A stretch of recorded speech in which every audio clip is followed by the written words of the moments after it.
In this video, I'm going to tell you everything you need to know if you want to refurbish a house.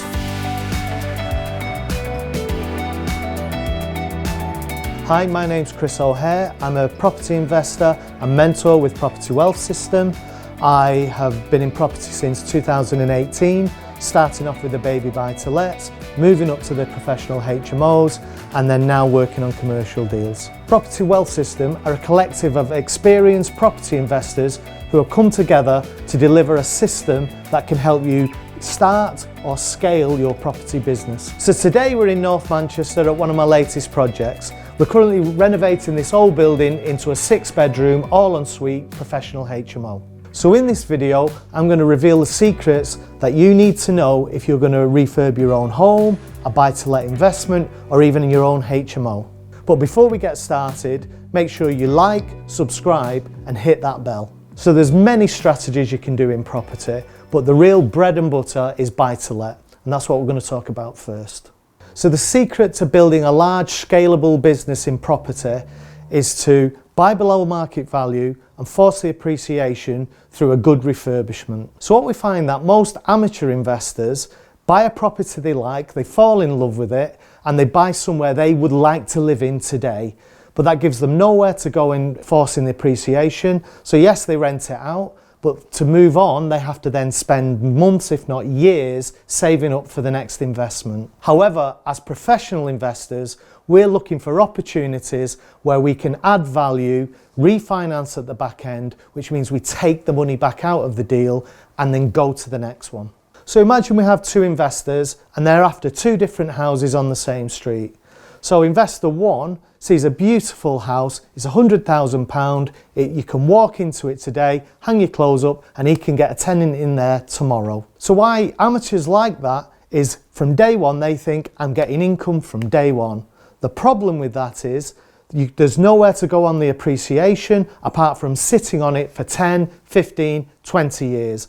We want to be recycling our money much quicker than that. So investor two works in a very different way. He looks for the worst house on the street, knowing he can add value. So he'll purchase that house around the 60,000 mark, knowing there's £10,000 of work to be done on it, and maybe £5,000 purchase costs. So he's in the deal for 75,000. However, from the start, he knows the done-up value on that property is 100,000. So when he refinances at a 75% loan to value, the bank will give him £75,000. And that nets off against all the money he spent, purchase, refurb, and all his fees. So that model there would be called a money in, money out deal. So the first thing we need to do is we need to get the property below market value. And there are a number of ways to do that. Direct to vendor, you can leaflet, you can go through agents building relationships, but it doesn't matter which way you go, it's a numbers game. You need to get lots and lots and lots of offers out there. So you're viewing, and then putting offers in. So in your spreadsheet, you'll have 20, 30 offers that you're tracking, and you follow up every 3 weeks, 4 weeks, because the money is in the follow-up.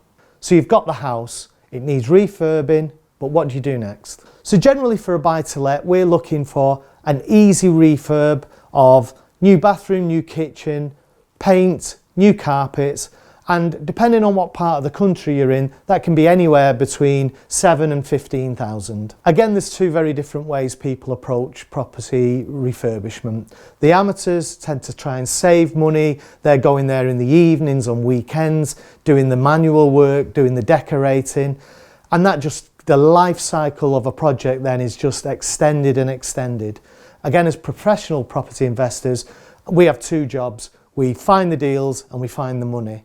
Then we get tradesmen in to do the actual renovations. Again, some people try and save some money by project managing, bringing in different trades, but that's a really skilled job, and unless you're extremely experienced in knowing how all the trades fit together, again, that can lead to delays and actually in the long term more costs. So I'd recommend either using a main builder who has his own trades in-house or actually getting a project manager involved. So if you're looking to flip a property, your renovation spec will be slightly higher because you're actually looking towards the domestic market. Somebody's going to move in, buy that property for the next 20 years, so they've got to see it as their forever home.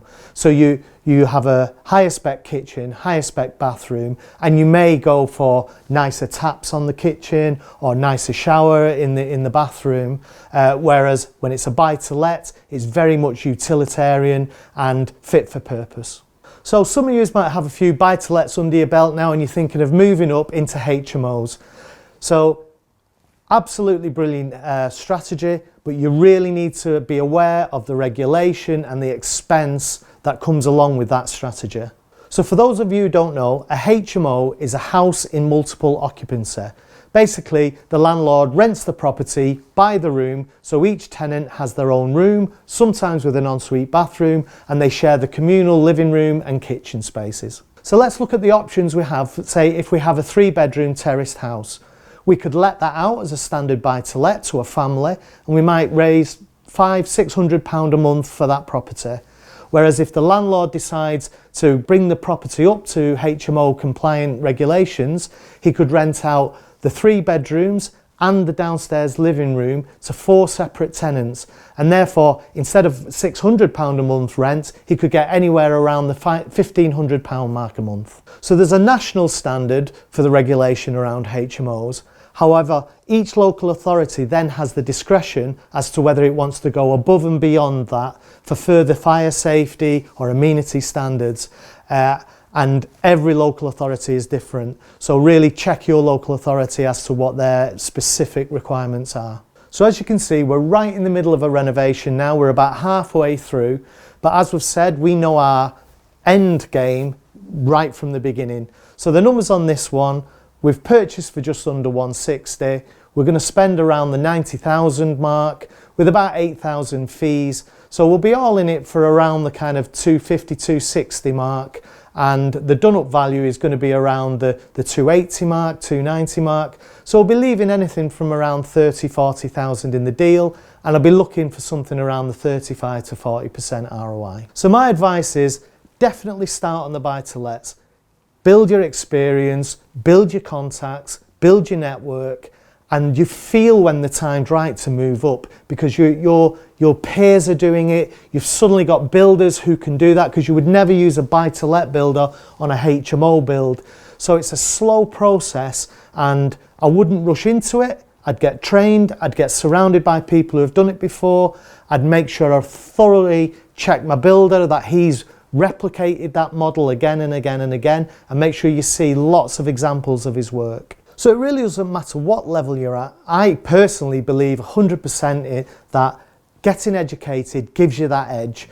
I got educated when I was doing my buy-to-lets and on my HMOs. My first buy-to-lets were MIMO. Could I have done that without the education? Absolutely not. The money I invested on my education, it came back twofold in my first deal. So not only did I have the money back, but I also had the knowledge to move forward.